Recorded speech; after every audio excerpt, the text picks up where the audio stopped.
Hey guys, welcome back to the DeeTimeLove show. And today I've got a watch sent in by a company called Swan Edgar, London. And I believe they are a fourth generation watchmaker. So I believe the design of their watches are done in the UK, but I couldn't find where they make their watches. So I'm making an assumption they're made in Asia, somewhere in China, I would assume. But I have to look. I do love the logo of the world timer. And yes, this is an automatic world time watch.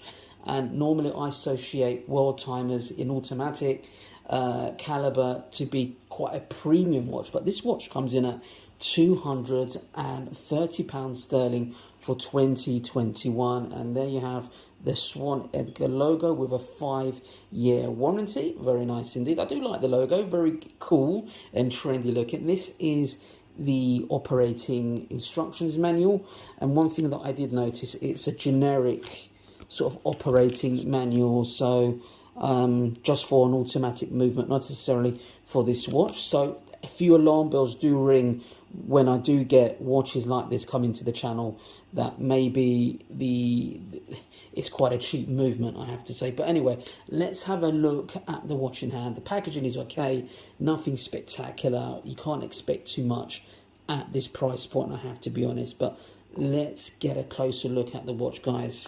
Let's get it off the cushion.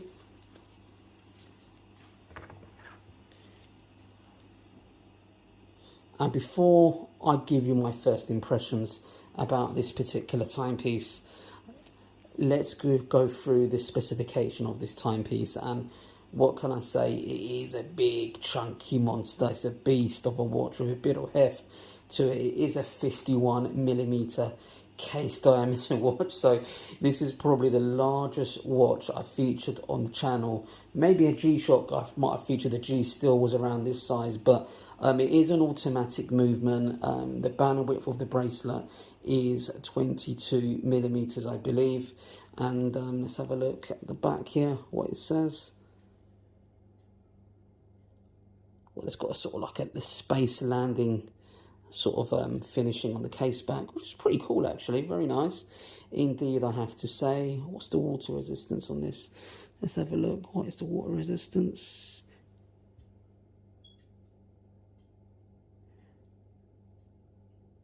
Free ATM. Okay, well, there's no screw down crown. And well guys, look, first impressions, we can all see it. If you're a watch enthusiast, you will say to me, this looks like a Speedmaster homage, and you will not be wrong in saying that. There's got a bit of an Aquaterra world timer feature on there as well. There's got sort of like a helium escape valve there, or is it? Let's have a look. No, it's not a helium escape valve. This is some sort of internal rotating bezel, so you can have the world time feature. It's a bit grimy, I have to say, not very smooth operating. A few quality control issues there, I have to say, guys. But it is a relatively cheap watch, so you can't expect miracles at this price point. Look at the subdials. First of all, you've got the Earth, you've got Mars, and you have the Moon. It's an automatic watch. You've got Swan Edgar and an applied logo, which is nice. Look, first impressions, the dial looks very attractive, I have to say. Although it is very much homage of, the Speedy, I have to say, and the tachymeter bezel. Now, when I looked at this watch, I thought, not bad. Look, it's even got a bit of the stars. They get a little bit of a sparkle there. Very nice indeed, I have to say. But I have to be critical here. And I have to say, I am a little bit disappointed with this watch, especially in the movement. Now, the quality of the movement is not great. Click out the winding. Very grimy. Not great. Let's have a look. Let's pop out the crown.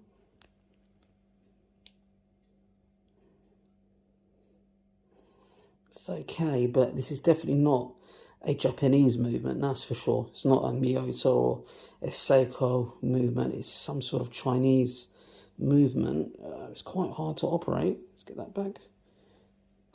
Yeah, you can hear how it grinds. I don't know if you can hear that on the mic. Not great. How do you do the actual date function? Let's have a look. yeah, it's not the best quality movement in the world, to be honest with you. It's, you know, you probably find this movement in a lot cheaper watches than this, to be fair. But yeah, I mean, look, this is sort of like it's got a lot of different date function there. It's got the month, it's got the date, it's got the day, which is fair enough.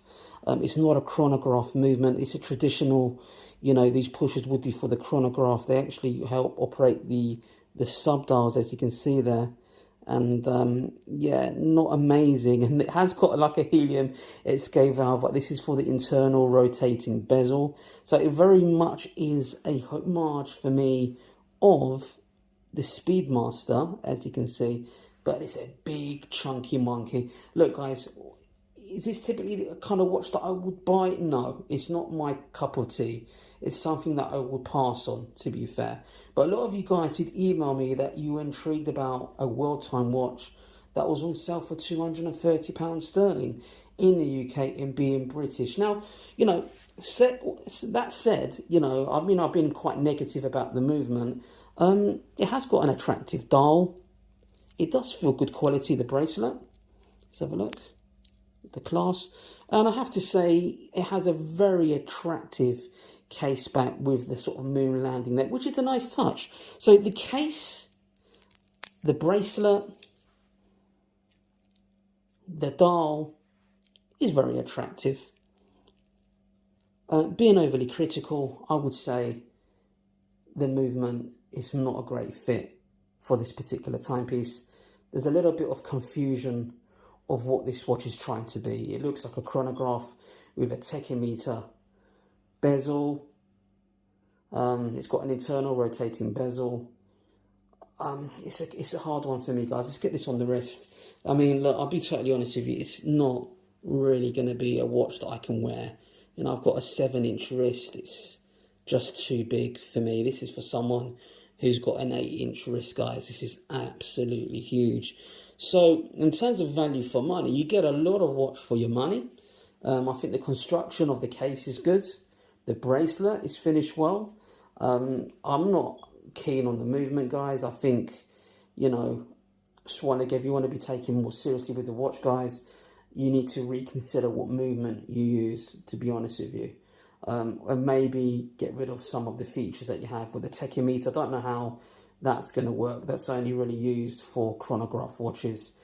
That's really redundant on this watch. But at a distance, it looks like it's fully loaded. But look, with all honesty, and they're actually offering 30% discount on this. They're giving me a sort of a discount code. I don't get anything out of that, guys, to be honest with you. But I have to admit, you have to use the discount code for this watch. Because if you get it at £160, it's not a bad watch at that price. But if you've got a small wrist, guys, you've got to avoid this watch at all costs. So for me, I'm going to pass on this particular timepiece. So the pros, it's got an attractive dial. It's got a nice bracelet. It's got a nice case back, I have to say, with the moon landing. And on a negative, and loads of you will probably think I'm being a bit too critical, for me, it's quite a confusing watch. It's not quite a chronograph watch. It's not quite a world time watch for me either. The movement for me is not great. It's, you know, with something like this, I would have expected something a little bit better in terms of quality. I mean, the internal rotating bezel needs major improvement. I mean, you know, it's not great at all. Very grimy, and the way it winds, I do believe it's manual wind and hacking. Let's have a look.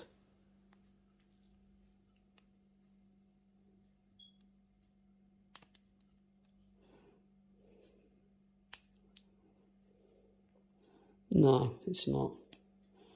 Okay, fair enough. Well, look, it's definitely some sort of Chinese movement, because on their website, they don't really say what it is.